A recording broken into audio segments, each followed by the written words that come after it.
Welcome to D-ConneXion TV. I'm Donzale Powell with D-Connex LLC. Today, we will be talking about justice, equity, diversity, and inclusion. So, I'm going to allow our guests today to introduce themselves. So, if you go ahead. Hi, Donzale. Thank you for having me here. I'm Delphine Fox. Uh, who I am is I am the board chair to the Tennessee Latin American Chamber. I am an entrepreneur. I invest in many businesses, and it keeps me busy. I am a native from Texas, transitioned to Nashville about 14 years ago, and I love it here. So I just wanted to let you know that I appreciate you having me here and having and us to be introducing what we actually do is RISKversity. You're talking about justice, equity, diversity, and inclusion, which falls under that umbrella of risk management consulting. Wow. Wow. And we're very excited. Okay. Well, thank you so much for coming. I guess let's start off. To me, I always like to let people know, more about you. So, can you give a little bit of background about yourself? What have been some of your experiences? Whether, and that can be professional, career-wise, personal, whatever you're comfortable with. Just tell us a little bit. Well, my background is law enforcement. I used to worked for the government for 16 years, was part of a SWAT team, a special response team for the government. We worked very closely with the military. It's amazing. So I loved doing we were good at what we did, and we loved doing, protecting and serving our communities. Yes. I transitioned back in '07 because back in '05 I was diagnosed with breast cancer, and it changed my life. So the next 2 years, I kind of just, fought that good fight. And by the grace of God, I sit here in front of you. I'm excited because the transition, though it was a very hard one, opened many, many, many doors for me. And just an enlightenment of knowing that we have to slow down, take care of us, right? Do some self-care, find out where the work-life balance is. Yes. And so I'm excited because again, one of my businesses was born out of that. So Awesome. Thank you for sharing that. So let's jump in, and we can start with RISKversity. Just tell me a little bit about what that is, where it is, just from beginning to end, kind of give us a little picture of what that looks like. what's so exciting about RISKversity is that it is a enterprise risk management consulting firm. We work with the workplace in the HR area. We work with employee risk. We work in the financial side of every organization. We come in to identify, embrace, and pretty much transfer any type of risk that certain organization is dealing with. And right now, every organization is dealing with major economic risks. So we've been staying very busy with that. RISKversity is a minority-owned firm. The headquarters is in Cincinnati, Ohio. Okay. We have another location in Norfolk, North Carolina. No, let me correct that.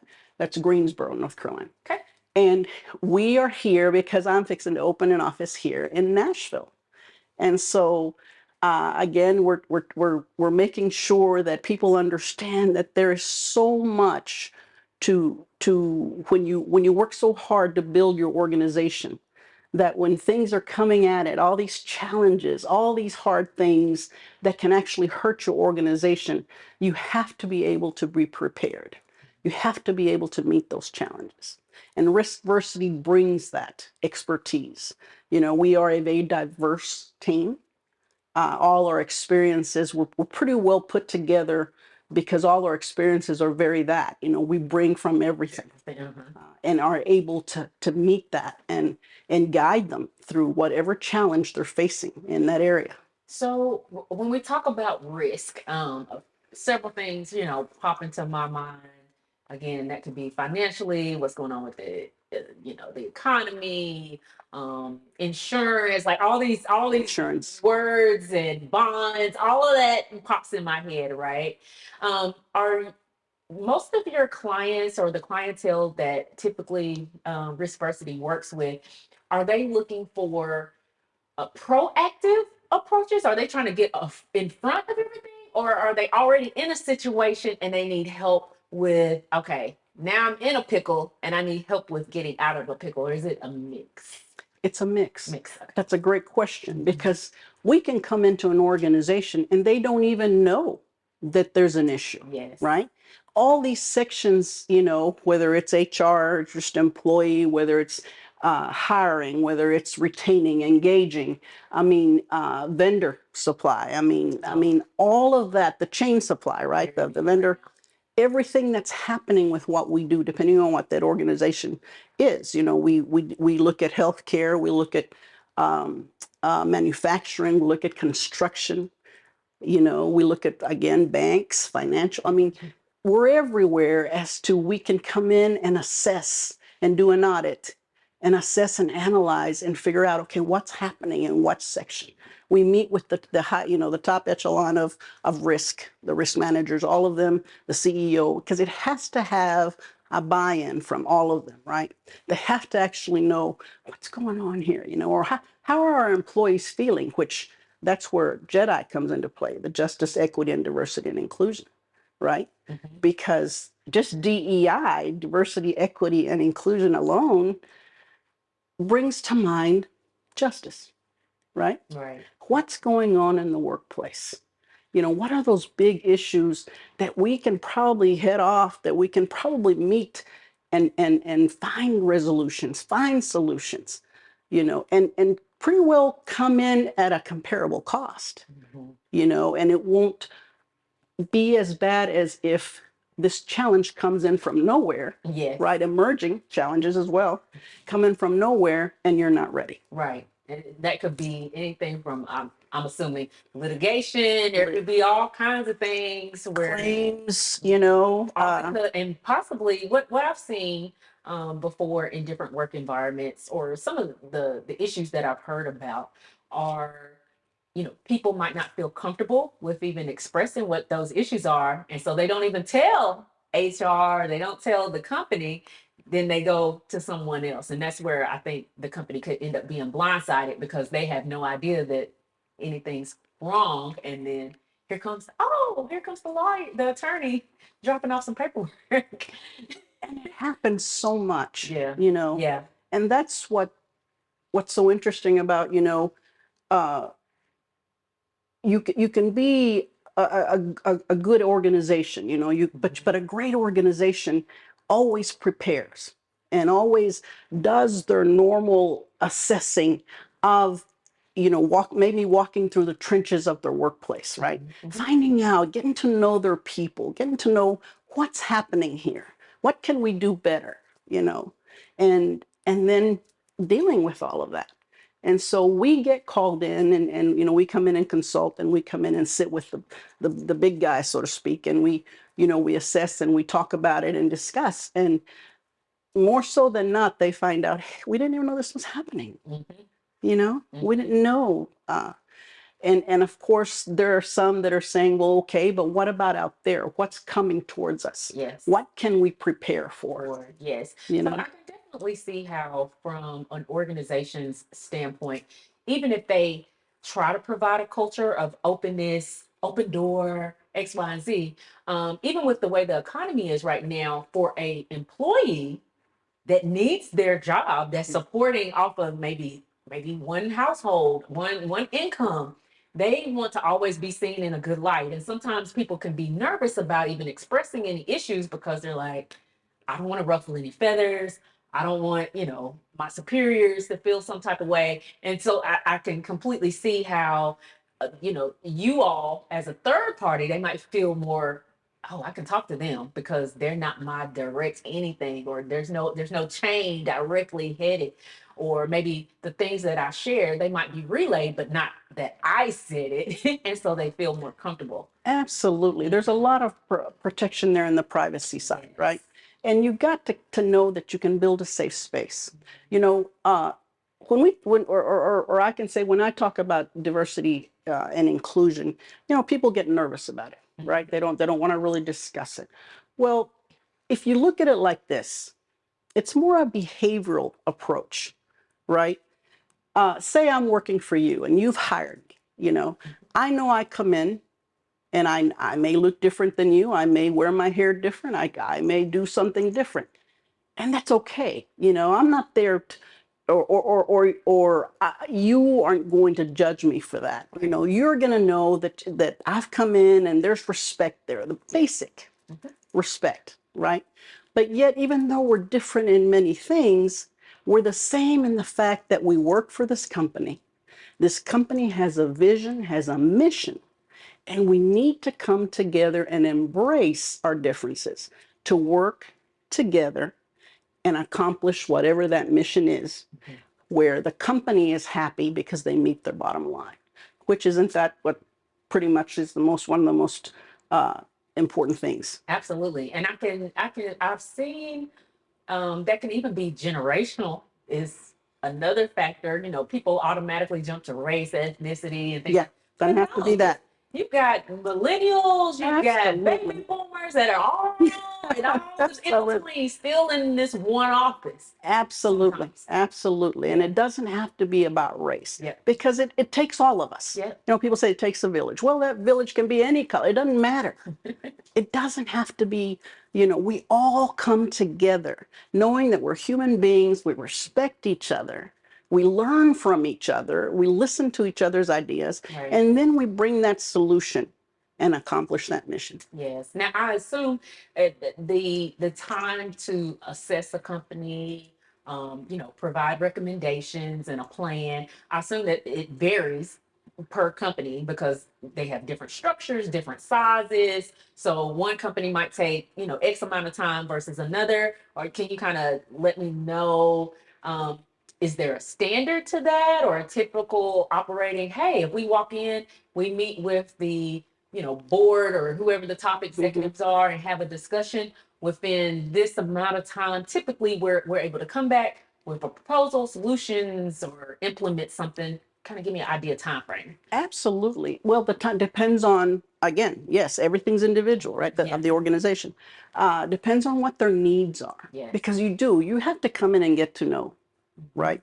You have to ask those important questions, you know, as an organization, what are your top 3 risks? What are your top 5 risks? You know, does cyber come into play? You know, the privacy of your data. Who protects that? Major that it's happening right now, right? All the time. So we can come in and bring that software. Look for any gaps that are there, you know, and depending how long it takes, lots of times it can be, you know, within weeks, can be maybe a month or 2, depending on how big it is. But we do come back with solutions. We do come back with, hey, this is what we found, and this is what we can do. You know, you decide what's important, you prioritize, you know, how do we want to implement? Well, I'm excited to hear you saying you're going to do a Nashville office. So there's so much growth here. We already know that's going on in Nashville. A lot of people coming from different places, which then does bring even more. Okay, there's another dynamic. So not only do you have the age, the race, you've got this, you've got that. Now you have people that are coming from just totally different areas, maybe with different mindsets, you've got a whole mix that's going on. So I can see that the need for sure to kind of help. And it's even I view it as a support to kind of the HR professionals that are in there in the trenches every day. To have an outside view to come and just kind of assess and give some recommendations that, hey, yes, this might have been working. You might want to take a look at this and see if this might help you even more. And that's all you can do is consider this. You know, because it's worked over here and it's worked over there. You know, maybe it's going to work for you. You know, and the expertise that we bring, again, you know, it's very diverse. Our team is a very diverse team. And we've got an HR professional on staff, you know. So a lot of that is that we come in, we protect you, we protect your assets, and we minimize whatever risk is going on, Right. which after you've worked so hard to build that organization, isn't that what you need? Isn't that what you want? It is. It is. All of You want to us. protect the baby. You want to protect the baby that you work so hard for. Yes. Absolutely. Switching gears just a little bit. You mentioned earlier that you were on the board for TLAC or I am the Latin board chair. Chamber. Yes. Oh, chair. chair. Awesome. Congratulations. So if you can tell a little bit about that organization and some of the things that that organization does as well. I'd love to hear about that. Oh, we do so much. We focus on small businesses. I guess it doesn't have to be a small business, but we focus on business, right?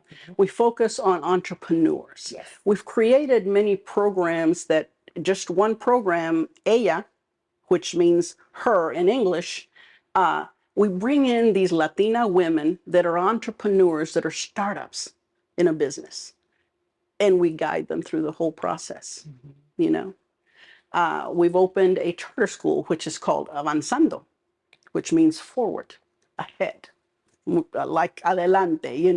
I can talk Spanish all day long, but and open that where it's a learning, teaching English to Spanish oriented, right, or vice versa, to where they can be part of what they're trying to do. Where they can move forward and grow, and as you know, we're here, we got to learn English, and everybody wants to, they just need that opportunity. Right. And that's what we do. We bring in big businesses, and we make sure that they shine. We make sure that our communities know that these big businesses do want to be a part of our communities, do want to help, do want to support and sponsor. So there's so much that we do with the Tennessee Latin American Chamber. Okay. And I'm very excited about And it. I assume it's membership driven. Membership or driven. People able to connect with the organization or volunteers? Absolutely. Every one of those, you can volunteer. We of course want you to become a member. So you can get more of the benefits that we do offer as you are a member. Right. To give you an opportunity to do a 10-minute speech on one of our luncheons, or do our workshops, or do our networking. We're looking to have a big gala here at the end of the year. Okay. So that's coming up. So I'll tell you more about that. But it's just, there's so much that we can do. And that's my point when it comes back to embracing, right? Embracing communities. And that's what we do at RISKversity, and that's what we do at the Tennessee Latin American Chamber. And it doesn't have to be for the chamber. It doesn't have to be where I'm, a Latina business, or it's everybody, Right. everyone. Right. Now, how long have you been a part of that organization? I've been with them. I was vice president before, so I'm going to say it was 6 years. Okay. And I'm sure that you've seen some change and some either growth or a shift in the time that you've been there, correct? Some type of change? Very much so. Okay. So kind of explain a little bit of that. And some of that could be leadership change. You could also have COVID. We've had a lot of things that have kind of, sometimes we stopped for a while. So just tell me, what have you seen over these last few years that compared to when you first walked in the door to now where you're chair? Well, when I first got there, it was moving very, very slow, right? We were trying to reach out and let the communities know what we were doing, and it was hard to do at first. Okay. But we got close to the pandemic, and again, everything stopped, but it also opened doors to opportunities to explain what was actually happening in Nashville. What was the mayor saying? What was Metro? What were the, all the regulations that were changing every day? How do our people know this? Right. How do our communities know what's going on? How do they protect themselves? The safety side of it, the health side of it. Where do you go to get your shots? So all these doors started opening, and we started moving forward, and people were beginning to say, well, oh my gosh, this helped me tremendously. I want more of this. Big organizations are saying, we do have our employees, a very diverse employee. Can you bring that to us? Can you actually educate us as well? So that opened doors. Right. So we moved on, and here we are, and it's just, I mean, we keep growing. It's amazing. It's amazing. That is amazing. So, are there discussions around? Because some of what I've seen from background diversity and inclusion, a business itself may have a lot of diversity, but sometimes the higher, more executive, C-suite, all of those positions, not as much. So, have you seen that on a consistent basis, or are people starting to ensure their board of directors is diverse? Does it reflect the population that they're serving? And same thing for, like I said, those top level executives or C-suite. Any thoughts on that? That's a great question. About a year ago, 17% Mhm. of women were in the conference room, were on boards. Yeah. Or up in the C-suite. So I mean, and it makes you wonder, right? So we ask questions. We do talk about it, and we ask. It's very simple. Why? Why is it so hard to open those type of doors? For women, or for more of a diverse employee. I mean, why is it so hard? Well, they're answering now, and they're saying you're so right. The education you have brought has taught us to understand that it takes all of us. Yes. That if we can grab an idea from this person and a grab, from this person and come together, our growth will be nothing but success. Right. And I think sometimes it takes someone else Mm-hmm. asking they're hard questions. They're very hard. Because it's going to make them uncomfortable. Yes. It will. And you work through that. But I'll just give you an example that I'm dealing with within these last 2 weeks, working with a potential client, and the city, not Davidson County or Nashville or surrounding, it's on out, but dealing with wanting to bring in, how can we connect with this population? How can we get, Mhm. Some connection going? Mm-hmm. And so they had all these meetings leading up, and then last minute asked the person that's over diversity and inclusion to join. My first thing was, why weren't you at the table when they had the very first discussion? This is what you do all day, so I don't expect them to ask that, but when I come, I'm gonna ask that. And I get to ask it in the nice, sweetest way, but I want an answer. I mean, really. And that's what's going to provoke thought and question, like, why am I doing it? Absolutely. And that's what RISKversity does. Yeah. We come in and ask those hard questions, because we know that when we come in, we need the right people at that table, of what we're going to talk about. And DEI is one of the biggest things, right? Among other, that's going on in every sector. Yeah. Absolutely. Yeah. But we ask those questions. We need them here. Who is your DEI director? Who is who's in charge of this side of it? We need them at the table. Right. Because they're the ones that walk those areas that know. Exactly. They have that internal knowledge, even though sometimes it's hard to voice it. Yes. It's hard to bring it. Absolutely. But we can create a safe space to where, yes, let's just talk about it. Nobody here is going to have hurt feelings or get insulted, because we all come from everywhere. We've experienced so many things. What more can you say that is going to make us feel, but let's hear it from everybody. It doesn't matter who you are, what title you wear, or what color you are, or, it doesn't matter. I think the openness to just even trying to learn and move in the right direction. Absolutely.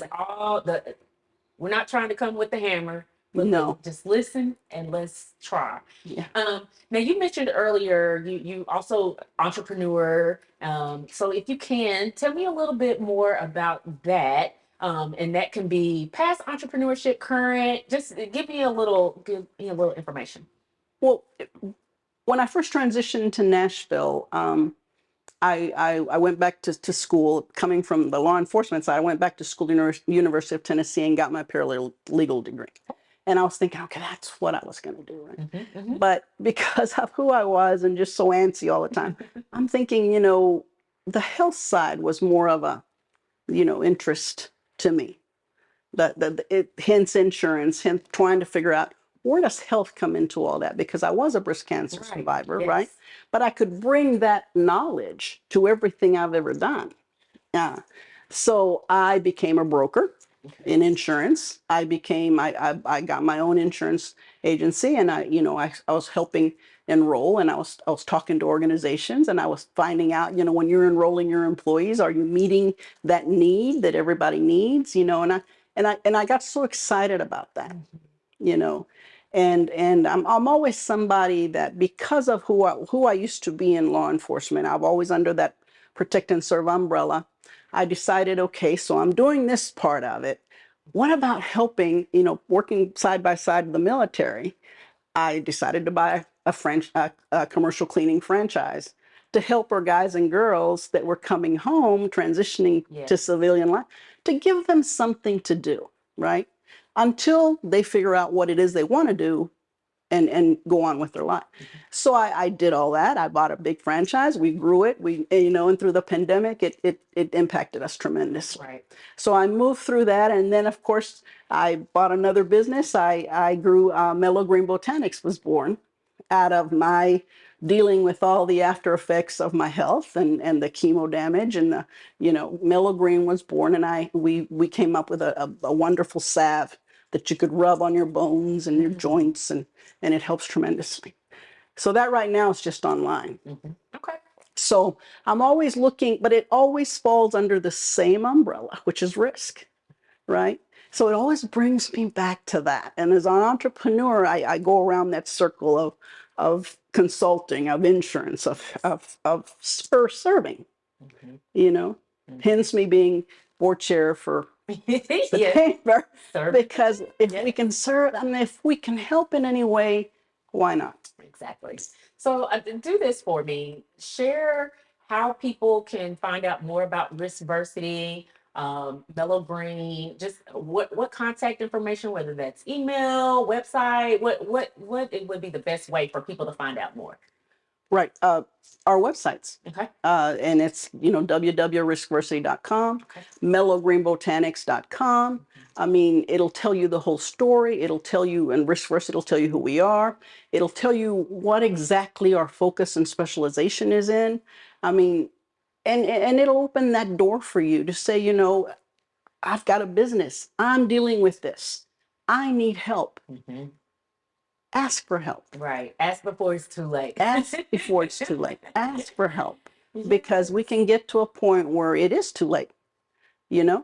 and hopefully, there's always an answer. Right, right. Well, I want to thank you so much for coming on today. Thank you for serving in your community, whether that's serving, on a board, or That's just what serving we the do. community in general, or serving your clients, because the work is definitely needed and it does impact. I mean, it literally has a trickle down effect that you may never see, I may never see, but somebody's kid is going to benefit from. It's a core impact. Yes. It really is. Absolutely. So thank you so much for joining me today. I appreciate it. And thank you again for tuning in to D-ConneXion TV. And we will see you next time.